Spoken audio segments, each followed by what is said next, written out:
Ladies and gentlemen, my name is Margaret Lim and I'm your MC for this evening. Thank you all for taking time to tune in to our virtual GuruTalk seminar brought to you by PropertyGuru and Bukit Sembawang Estates Limited. On the topic of Property Market Outlook 2021, Rebounds and Resilience. If you've been to our previous seminars before, you'll realize that this setup is very different. In the interest of keeping everyone safe and also at the comfort of your own home, we are now doing this broadcast live at the Atelier showflat located at 2 Makeway Avenue.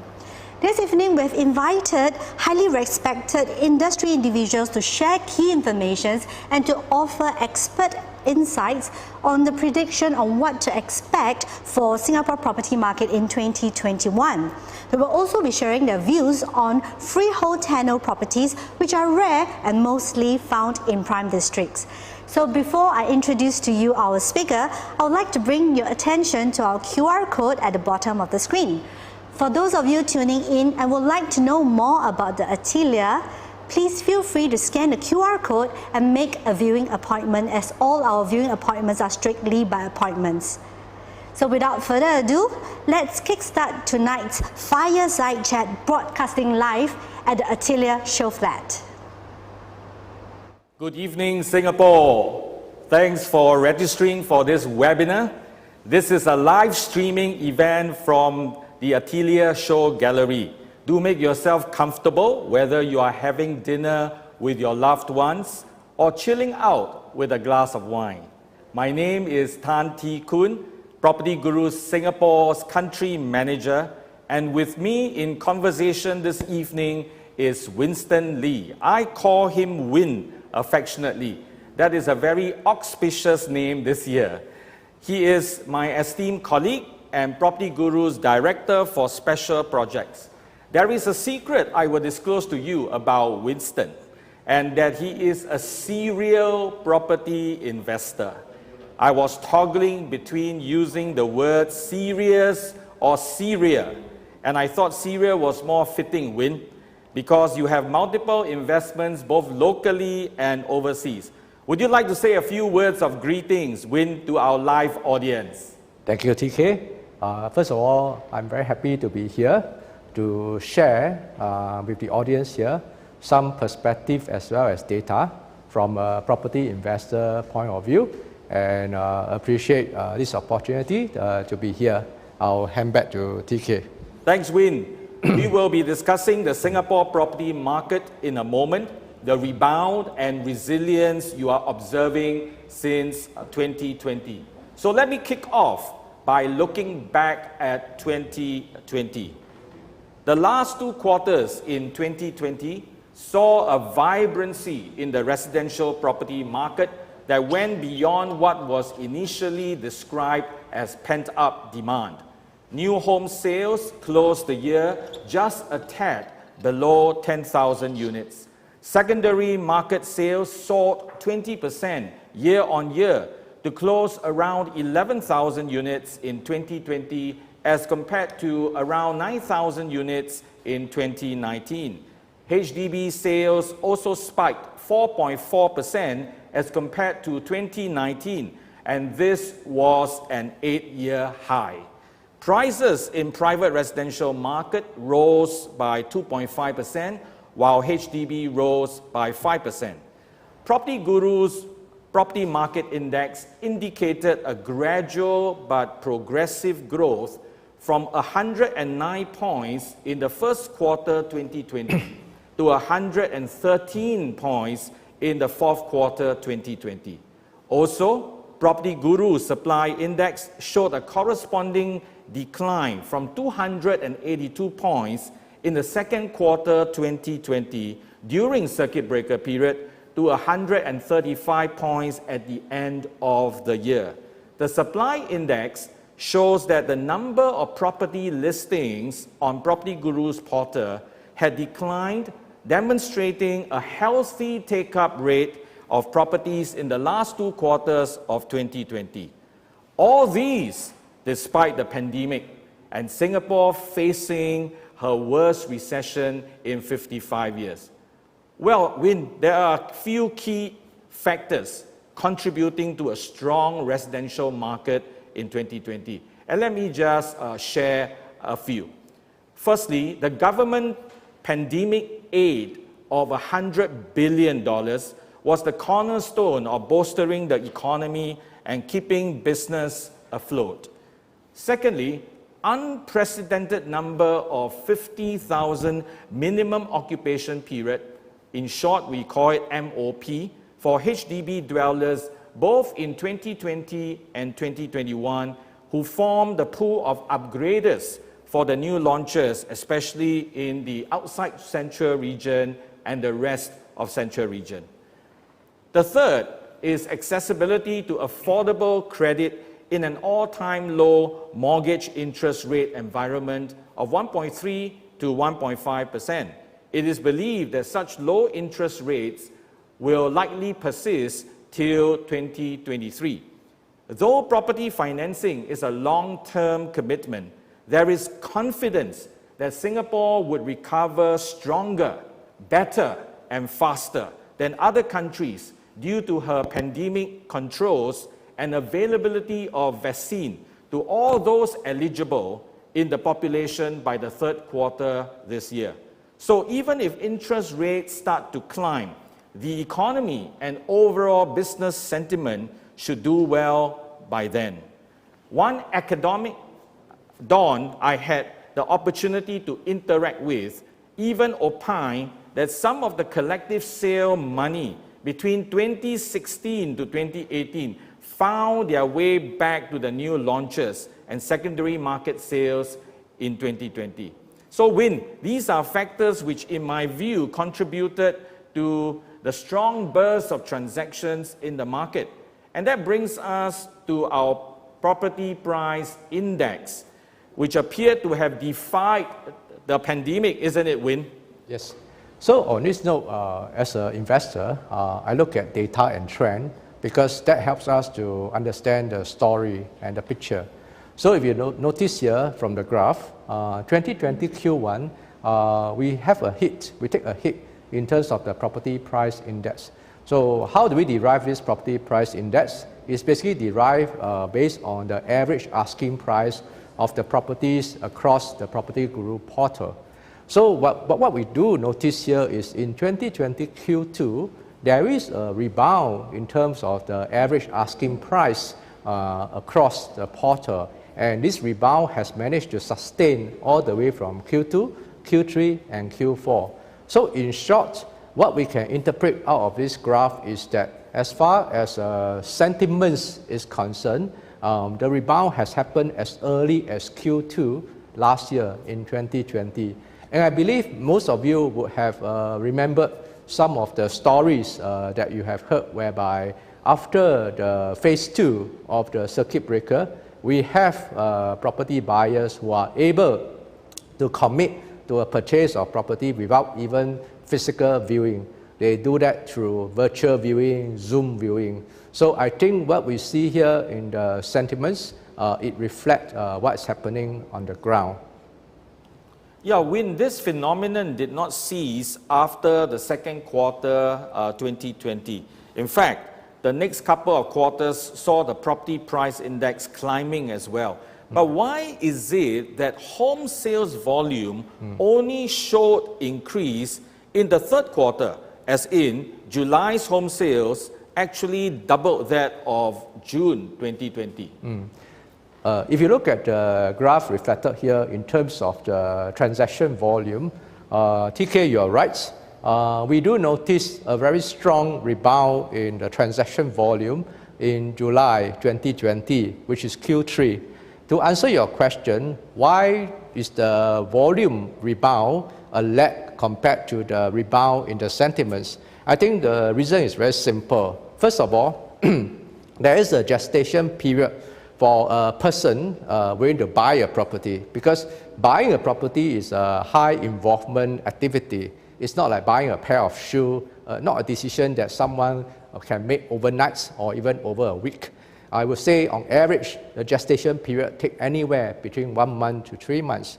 So when we see a rebound in sentiments in Q2, what it means is that people are more positive, and then when they really make the decision, it will end up in Q3. That's why it's reflected in terms of a rebound in demand, in terms of transaction volume in Q3.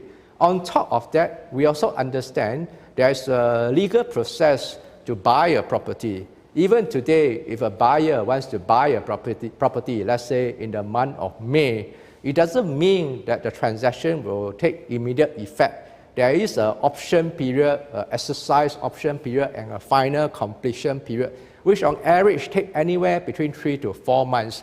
As a result, when all these people go and view property and go and do virtual viewing, whatever they option will be reflected in the final completion, which will be caveated with URA in Q3. So I think this is consistent with the picture whereby the rebound in sentiment started as early as Q2, but the actual demand being increased is felt in Q3. Yeah, we saw the uptick in volume actually in the third quarter. Yes. But it appears that prices went up only in the fourth quarter. Again, there is a lag. Yes. So this is what we call a property cycle. So as an investor, I observe the property cycle very closely. So usually when there's a rebound in price, there has to be a rebound in transaction volume first. Because we know, number one, 101 of economics, price is determined by demand and supply, right? Price will only go up if you have an increase in demand. So therefore, what I will opine here is that the increase in the private home prices of 2.1% quarter on quarter in Q4 is a result of the rebound of the demand that happened in Q3. As a result of the increase in the demand, we have many people viewing property, we have a limited supply, and we know each buyer know that if I don't offer now, other people will offer a higher price. At the same time, we also know that sellers also know there are many people competing to buy his property, therefore seller is able to ask for a higher asking price. So all this translate into demand increase in Q3 into increase in price in Q4. As a result, despite the fact that Singapore is undergoing a recession in COVID year in 2020, overall there is a rise in property prices of 2.2%. So all this also points out to the fact that Singapore is a very resilient economy and we have a very resilient property market coupled with the quantitative easing and the low interest rate environment. So that as a result managed to hold the property market steady despite our worst recession ever. Yeah. So TK, on this note, I have shared a lot about demand factor, about pricing, about sentiments. There is a lot on the demand side. How about the supply side? Would you like to share with the audience your insights about the supply side of the equation? Sure, Win. The PropertyGuru Singapore Property Supply Index tracks the number of non-landed private residential listings posted on PropertyGuru's portal. There was a spike of listing in the second quarter of 2020 during the circuit breaker. So this is very interesting. However, I do not opine that that was due to panic selling, but I would say that the precipitation effect of listings occurred. As you mentioned, there was a gestation period and there were no physical viewings in the second quarter. And so the number of listings subsequently dipped by close to 29% from 190 points to 135 points in the fourth quarter of 2020. And this movement of our supply index corroborates with a total of 26,426 unsold units, including executive condominiums at end December last year, declining from 32,272 a year ago when we started 2020. So at this rate, the supply overhang is expected to clear in 2023, right? Faster than our previous 5-year prediction. So when the supply index declines, the price index moves upwards. But price increase is not the same in every part of Singapore. Yes. Singapore is divided into 3 geographical regions where residential properties are located. So there is the core central region, CCR, the rest of central region, RCR, and outside central region, OCR. Which of these regions is driving Singapore's private home prices to an all-time high, Win? That's a good question, TK. From my experience as a property investor observing the market in Singapore, you are definitely right to say that in every property cycle, the impact on the 3 regions is definitely not uniform. So I will dwell more into a particular region that actually caused the biggest increase in the prices in Q4 in 2020. So one of the key contributors is the core central region, which is the CCR, which is what we call the District 9, 10, 11 in Singapore, and what people commonly know as the prime property. So the question is, why is it that core central region rose the highest in Q4? So over the PowerPoint here is indicated that the prices of new private home sales in Singapore rose by 2.1% in Q4, making their steepest quarterly increase in 2 years. And this is largely contributed by the core central region, which increased by 3.3%, which is above the average of the overall increase. But notice the last line is compared to a 3.8% decrease in the previous quarter. So what we are talking about here is core central region is undergoing a V-shaped recovery. And this V-shaped recovery took place earlier than expected. It took place as early as Q4 last year. And why is this so? I will attribute to 2 major factors. The first factor is that Singapore is known as a gateway city. And when I say gateway city, it's compared to other tier 1 cities around the world. Comparable of Singapore will be cities like London, New York, Shanghai, Hong Kong, and Sydney. And if you look at the core central region or the prime property across all these tier 1 or gateway city, Singapore property in core central region is one of the most undervalued, even before COVID-19. And with this undervaluation, a lot of the sophisticated investor, the high net worth individual, and the family office see tremendous value in such a property. Therefore, when they see there's a drop in the prices in Q3, a lot of them come in to make a bet, to take a value investing into this core central region. So I think this is one driver. The second driver is also, come Q4, Singapore, by and large, our health pandemic situation has improved. So when we have improved, when it comes to travel liberalization, more and more people are allowed to come into Singapore. As a result, we see some foreign investors come in to take some position in the core central region in Singapore. Therefore, I would say Singapore core central region remains one of the most undervalued, and it remains one of the most interesting opportunity for many of the global wealthy family around the world, not just in Singapore. That's why I'm positive and bullish on the core central region in Singapore, even going forward to this year. Yes. Yeah, that's awesome. As an investor, when you look at the core central region, you would look at the kind of properties that are available in the core central region. One of the key things that we talk about for core central region, we know that there is a freehold property in core central region.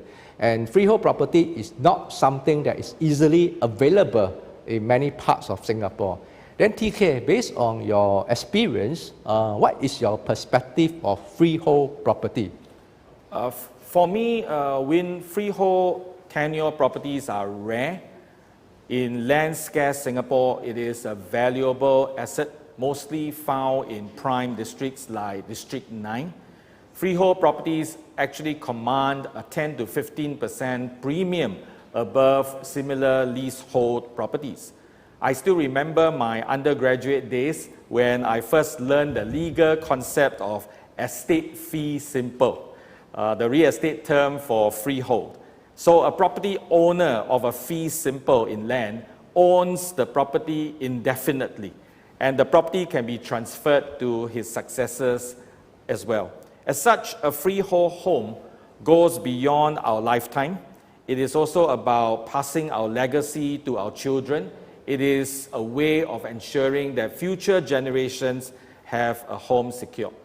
Win, as a property investor, what's your perspective on this?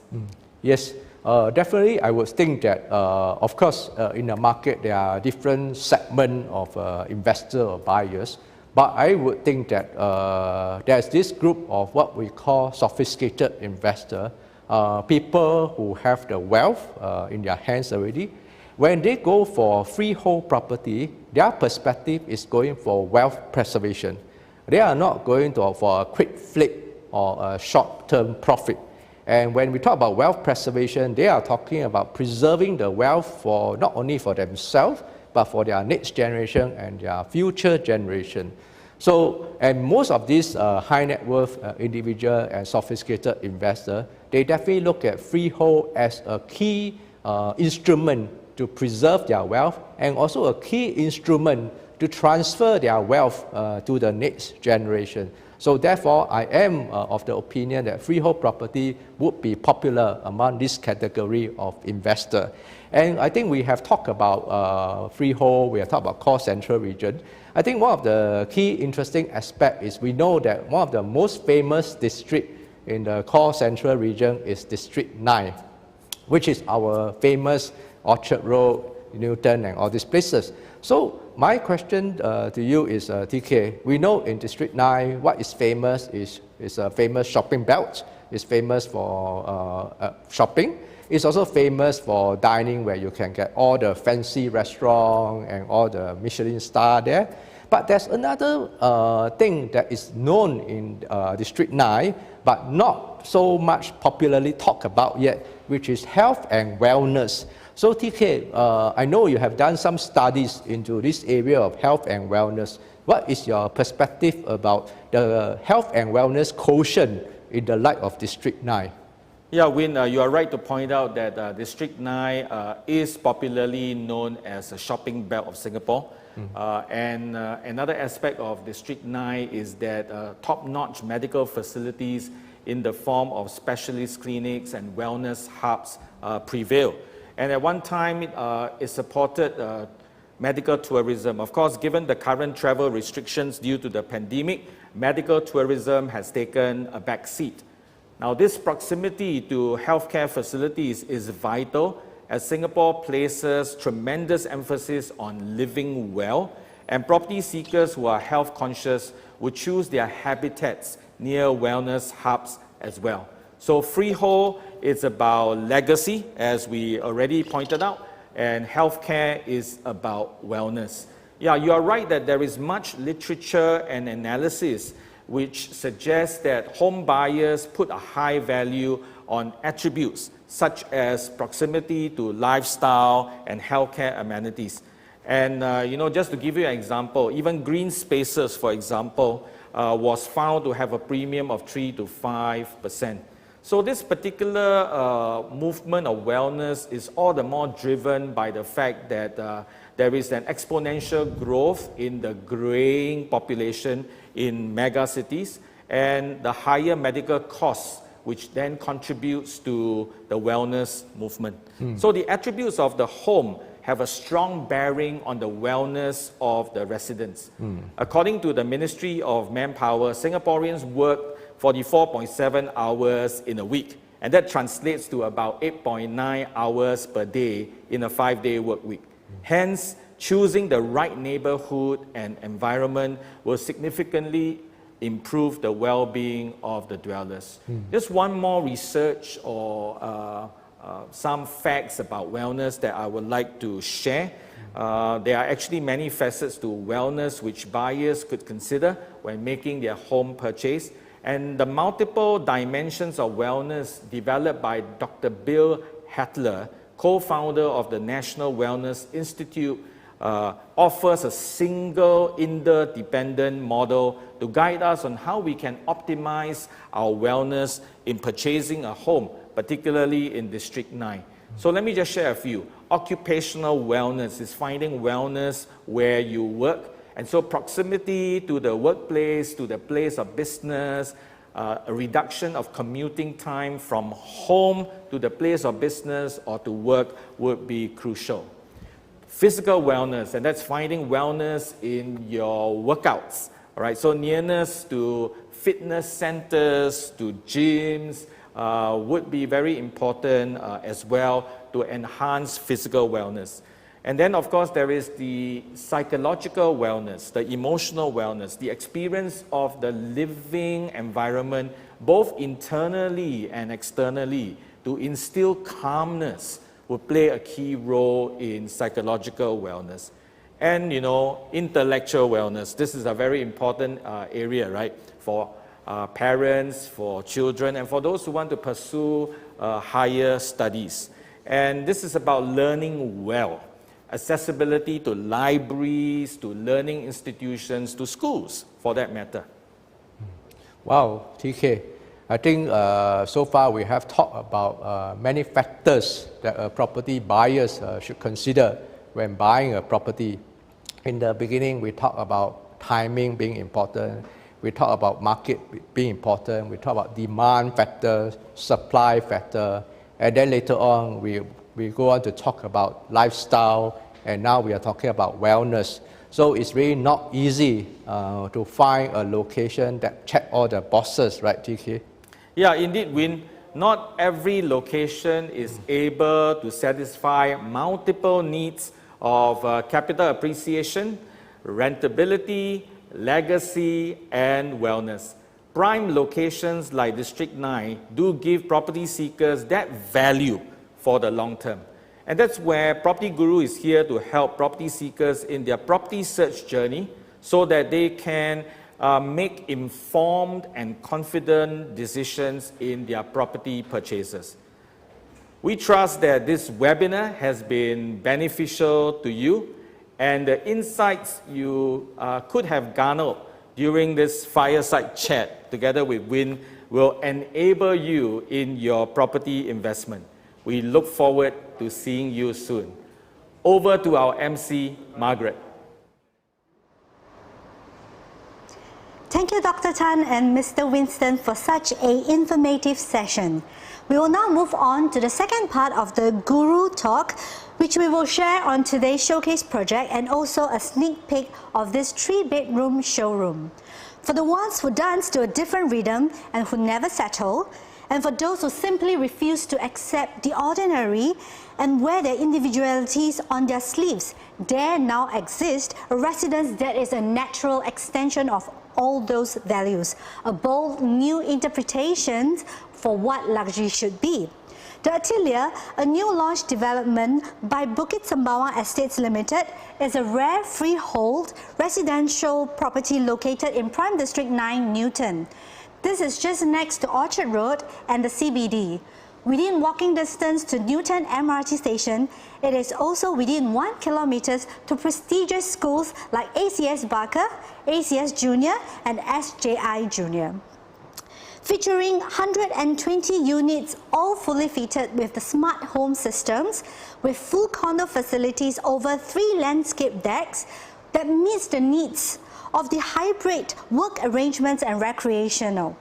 So for home seekers who are interested, you have a choice between 1 to 4 bedrooms. So now, let us take a look at this beautiful showroom. Right here where I'm standing is a 1,281 square feet unit, which is really rare in today's market because typically in today's market, a 3-bedroom is usually range from 900 to 1,001 square feet. But over here, the developer gives you the luxurious space for families who appreciate space. And you can see the luxurious finishings of marbles in the living and the dining area. And I love the efficient layout. With this layout, you can put a sofa and a very big dining set, and yet you have plenty of space. Let's come and see the kitchen.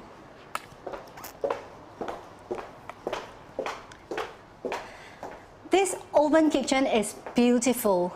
It is totally perfect for entertainment and hosting. I love this beautiful, grand engineered stone countertop, and also all these finishings are from top-notch brand from Italy, French and German as well. Behind here, you will see this luxury satin panel, okay? And I open it, you will see that there are fridge concealed behind this part. So would you like to see more of the show flat? If you would like to see more and know more about the Atelier, you can always scan onto our QR codes to get more information for our viewing appointments. And so this is a wrap for today. Thank you for joining us at our Property Guru segment. And of course, today is such a pleasure to have all of you joining us. And for more information, please scan the QR code and get more information and check out our website for more information. Thank you and good night. What do we collect throughout our lifetime? Art, watches, sports cars, a collection of rare wines. But as we acquire these items, what are we truly inspired by? Recognition for one, to reaffirm our standing and position in life.